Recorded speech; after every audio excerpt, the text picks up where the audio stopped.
For 30 years, my hands remembered things my family stopped noticing. The weight of each plate, the tiny crack on the blue one your father liked, the way the spoons had to face inward, small things, quiet things, the kind no one thanks you for. Haha, not that I ever needed thanks, I just needed to be seen. That night, the house was louder than usual. Laughter spilled out from the dining room before I even stepped inside. I remember standing at the door for a second, just watching. My son was pouring drinks, my daughter-in-law was This adjusting the is candles, the wonderful, Mom. grandchildren were arguing over who Everything gets is which just seat, everything perfect. looked full, Thanks for everything, warm, Grandma. complete. And then I I noticed love it, something. Grandma. There were 6 plates We on the love you. table. I didn't say anything at first. I just stood there, still holding my purse, like maybe I was wrong. Maybe there was another plate in the kitchen.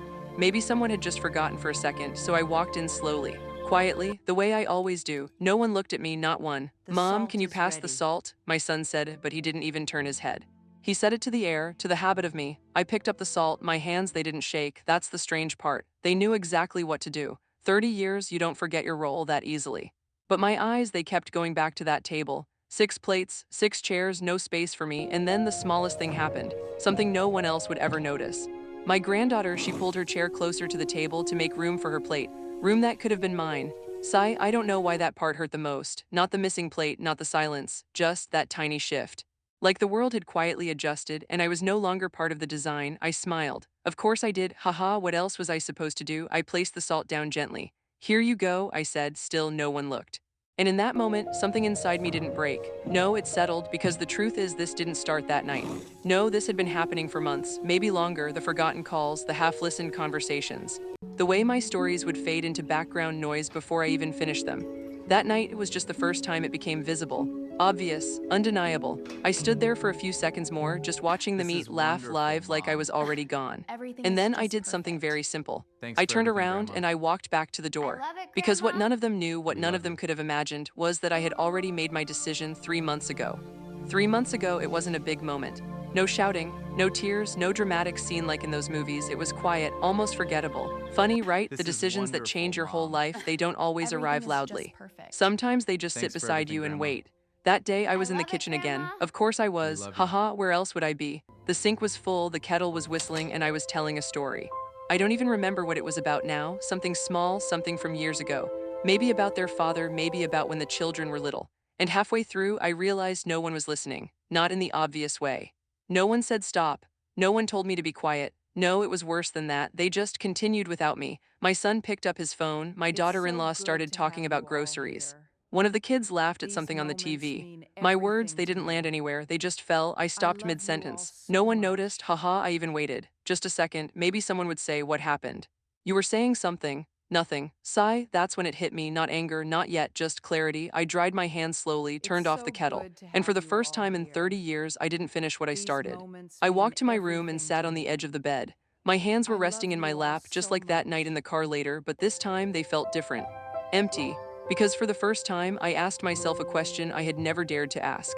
If I stop, will anyone notice? Not cooking, not cleaning, not reminding, not fixing me. If I stop being useful, will I still exist here? That question stayed with me. It followed me into the next day and the next and the next. And slowly I began to test it. Small things at first. I didn't remind my son about his meeting. He missed it. He blamed traffic. I didn't correct my granddaughter when she forgot her homework. She got scolded at school. She blamed her friend. I didn't refill the sugar jar. They complained for 2 days, then someone bought a new one. No It's one said so my good name. to have you No one all asked why here. things were different. It was like These watching a moments machine mean adjusting itself everything after to one me. part quietly stopped working. I love That's when you it all changed. so That's when the much. sadness turned into something else. Something colder, not revenge, no. Just understanding. I wasn't a person in that house anymore. I was a function, and functions can be replaced. Sigh, so one afternoon, while everyone was out, I did something I had never done before. I sat at the dining table, alone. No plates, no food, no noise, just me. And I looked at every chair one by one, imagining who sits where, who speaks the loudest, who gets interrupted, who gets heard. And then I looked at the space where I usually stood.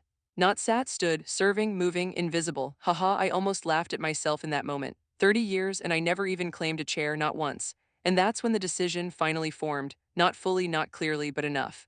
Enough to make me stand up, walk to the drawer, take out a small piece of paper, and write down a name I never thought I would need. Because deep down, I already knew one day they would forget to set my place at the table.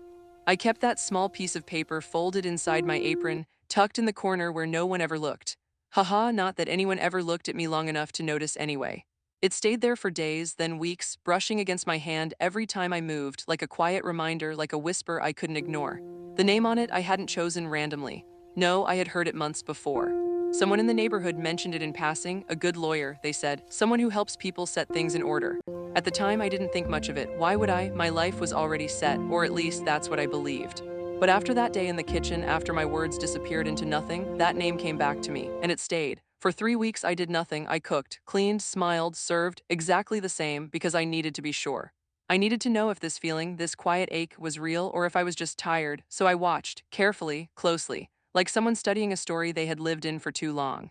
I noticed how conversations moved around me, not through me. I noticed how decisions were made without even the idea of asking me. I noticed how my presence didn't change anything anymore. And the hardest part, I started noticing how easy it was for them. No guilt, no pause, no space where I was missing. Sigh, that's when I stopped questioning myself. That's when I knew. One afternoon, I took the bus. Haha, imagine that.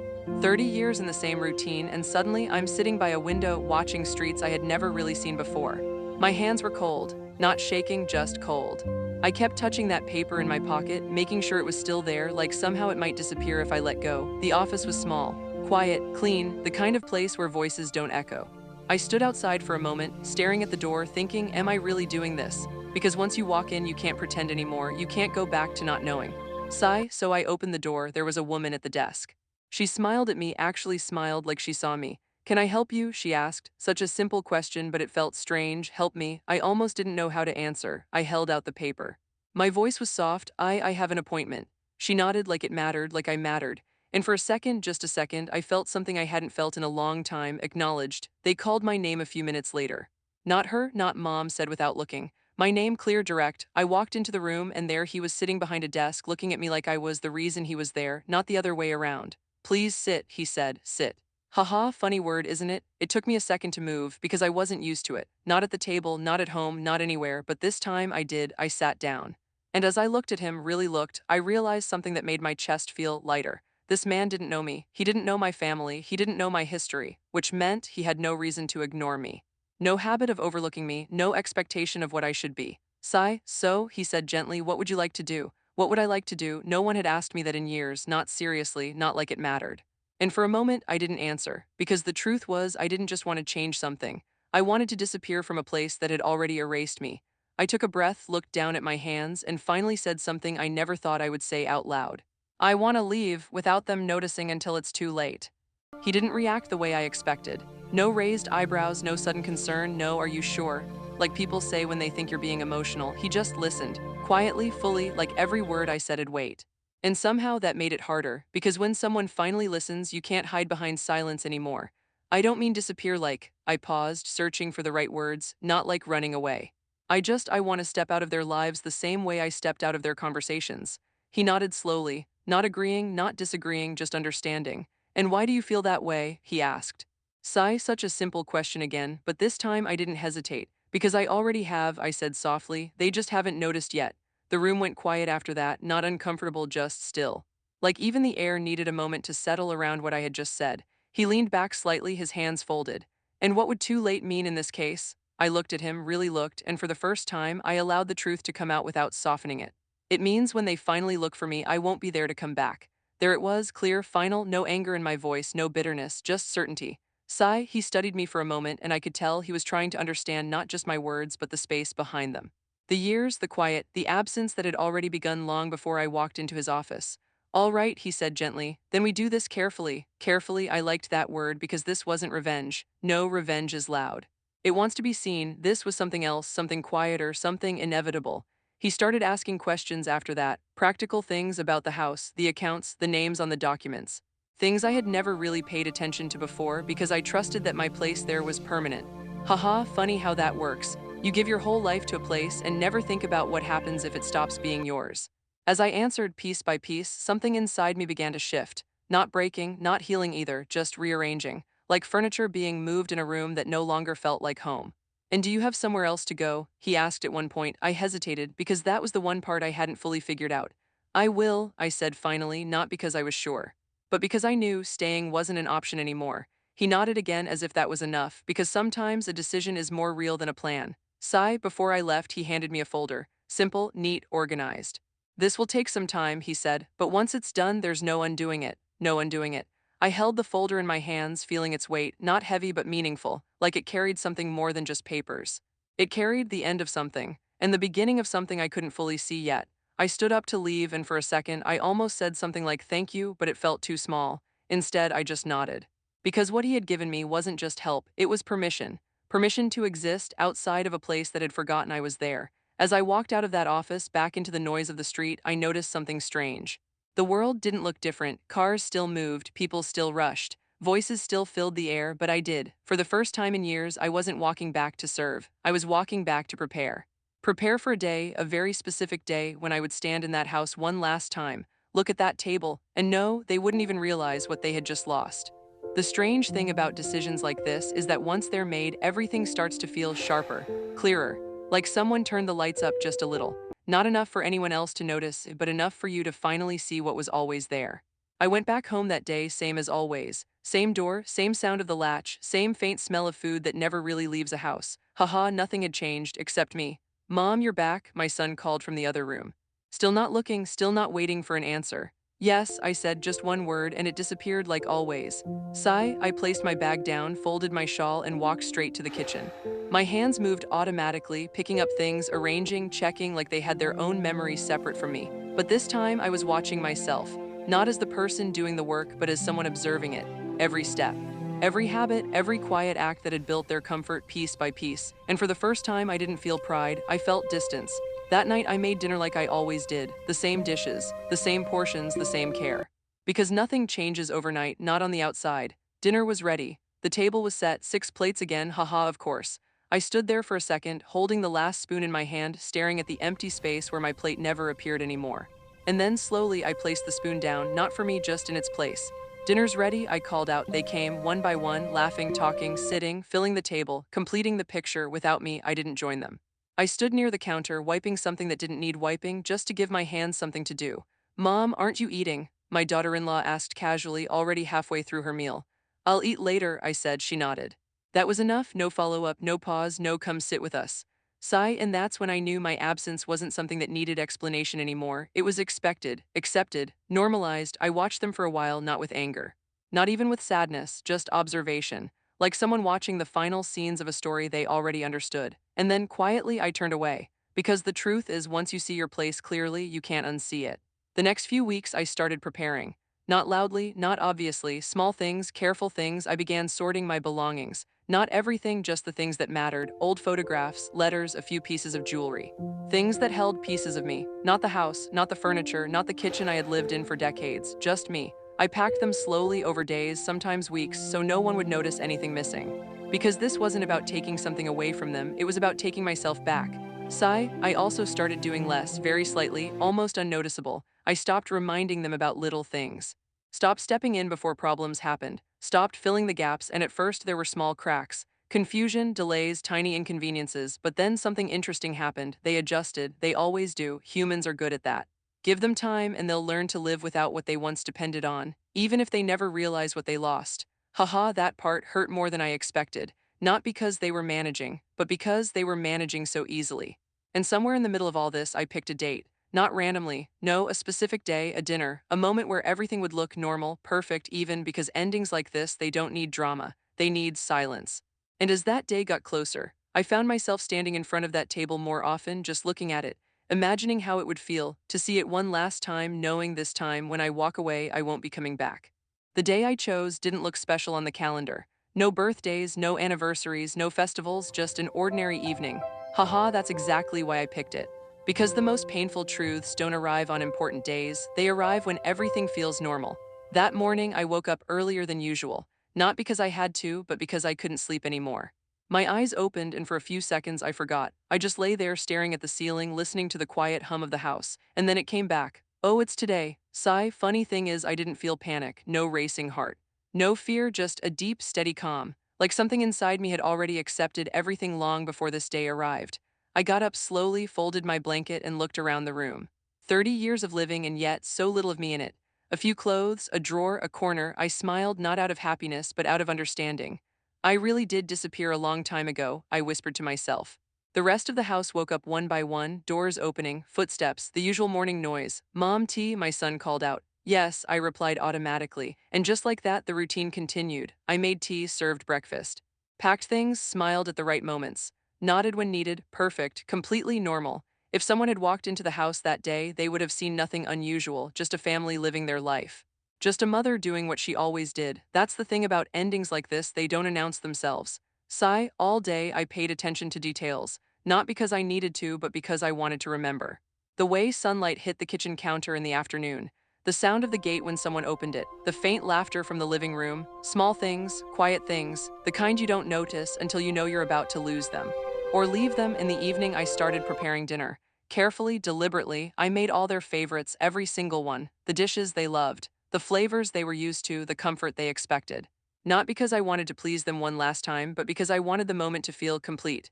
Whole, like nothing was missing, except me. Haha, even as I cooked, my hands didn't tremble. They moved with the same precision, the same rhythm they always had. But inside, something was closing. Not breaking, just closing, like a door being shut gently. Dinner was ready, I set the table. One plate, two, three, four, five, six. I paused for a second, holding the seventh plate in my hand. Mine, it felt strange, heavier than usual. I looked at the table, at the perfect arrangement, the symmetry, the balance, and then slowly I placed the plate back in the cabinet. Sigh, not this time. Dinner's ready, I called out. They came just like always. Voices filling the room, chairs moving, laughter rising. No one noticed anything different. Of course they didn't. Why would they? Everything looked exactly the same.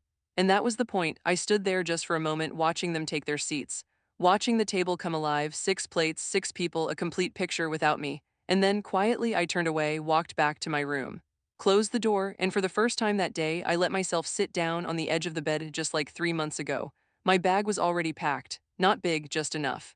I looked at it for a long time as if it might say something, as if it might ask me to stay, but it didn't, nothing did. Sigh, I picked it up, walked to the door, placed my hand on the handle, and paused, not because I was unsure, but because I knew this was the exact moment where everything would split into two lives.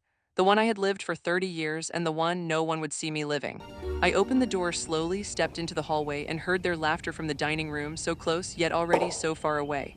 And without making a sound, I walked toward the main door, knowing that in just a few seconds I would leave that house, the same way I had lived in it, quietly, unnoticed. The door didn't make a sound when I opened it. Funny, after all these years, even the house had learned how to let me leave quietly. I stepped outside, pulling it shut behind me with the same care I had used for everything else in that life. No noise, no attention, no reason for anyone to turn their head. Inside, they were still laughing. I stood there for a second, just 1 second, listening, not to remember, but to confirm, to make sure that nothing had changed, and it hadn't. Sigh, I adjusted the strap of my bag on my shoulder and walked toward the gate. Each step felt normal, that's the strange part. I thought it would feel heavy, dramatic, like something important was happening, but it didn't. It felt like every other time I had stepped out of that house. Except this time, I wasn't coming back. The gate creaked a little as I opened it. I paused, instinctively waiting to hear someone call my name. Mom, where are you going? Wait, nothing, haha, of course. I stepped out, closed the gate behind me, and started walking down the street. The night air was cool, calm. The kind of quiet that doesn't press on you, just surrounds you gently. Streetlights flickered above, casting long shadows on the ground, and for the first time in years, my shadow felt like it belonged to me, not attached to a role. Not tied to a place, just mine. Sigh, I didn't rush. There was no reason to, no one was waiting, no one was watching. I walked slowly past the houses I had seen for decades but never really noticed. Past the small shop on the corner, the one I used to send the children to when they needed something quickly. Past the park where I had once sat for hours waiting while they played. Memories, they came quietly, not overwhelming. Not painful, just present, like old photographs being flipped through one by one, and with each step they felt a little further away. By the time I reached the main road, the sounds of my house had completely disappeared. No laughter. No voices, just the distant hum of traffic and my own footsteps. I stopped there at the edge of the road and looked back, not at the house. No, I didn't turn around, because I already knew what I would see. A place that looked full but had no space for me. Sigh, so instead I looked ahead, cars passing, lights moving, people going somewhere, life continuing without me, and for the first time that didn't feel like loss. It felt like possibility. I reached into my bag and pulled out my phone. It was old, simple, but it worked. There was one message I had written earlier that day. Short, careful, not emotional, just clear. I've gone to stay somewhere else for a while, don't worry about me. I stared at it for a few seconds, my thumb hovering over the send button. This was the only trace I was leaving behind. Not a goodbye, not an explanation. Just enough for them to know I was gone, not enough for them to understand why. Sigh, and then I pressed send. The message went through instantly. No hesitation, no delay, just like that I became a notification on their phone. Haha, 30 years reduced to a single line. I put the phone back in my bag and exhaled slowly. It was done, there was no going back now, no unfinished sentence. No second thought, just forward. A taxi passed by, slowing slightly as it noticed me standing there. The driver leaned his head out of the window. Where to? He asked, such a simple question, but this time it didn't feel heavy. It felt open. I walked toward the car, opened the door, and sat inside. The seat was unfamiliar. The smell was different. Everything was new. I closed the door behind me and looked out the window one last time, not at where I came from, but at the road ahead. And softly, almost like I was reminding myself, I said an address. Not my home, not anymore. And as the car began to move, I felt something I hadn't felt in years. Not relief, not happiness, just movement. Finally, I wasn't standing still anymore. But far behind me, in a house filled with laughter and light, a phone screen had just lit up, and someone, without even realizing it yet, was about to notice that something was missing. The taxi moved steadily through the night, its quiet engine filling the space where my thoughts used to be louder. I sat by the window, watching the city pass by in soft blurs of light, shops closing, people heading home, someone laughing on a corner, life continuing exactly as it always does. It felt strange how nothing in the world had changed, only where I belonged in it. Sigh, behind me in that house the dinner must have gone on, plates being passed, someone asking for more, someone laughing a little too loudly.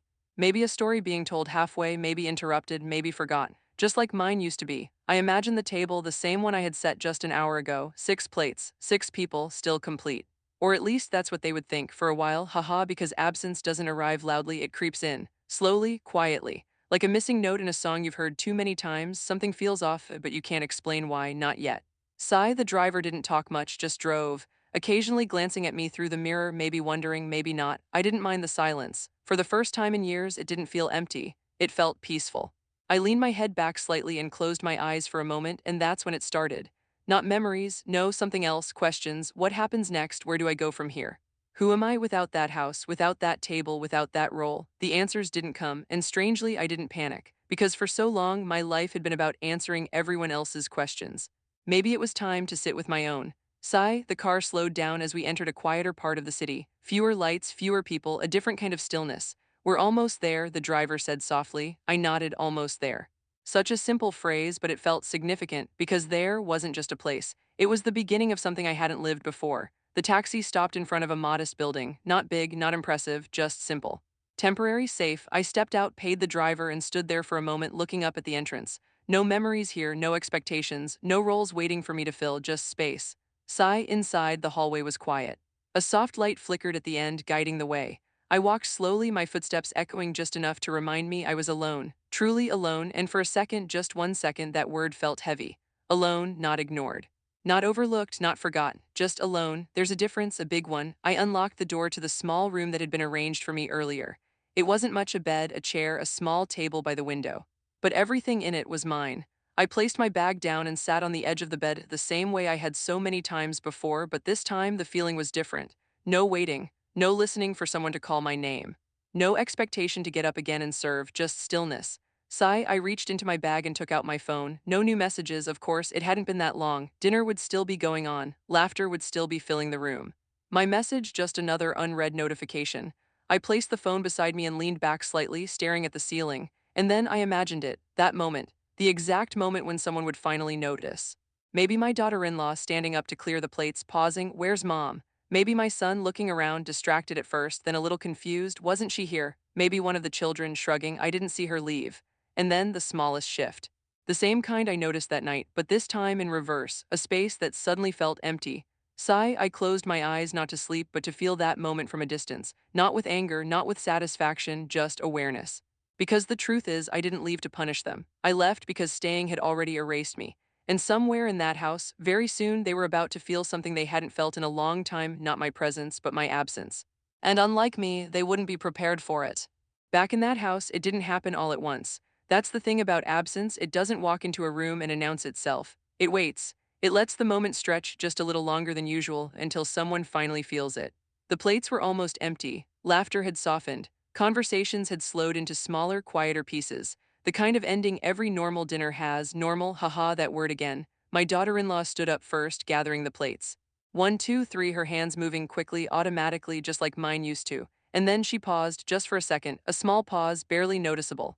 "Where's Mom?" she asked, casually at first, like the answer would come immediately.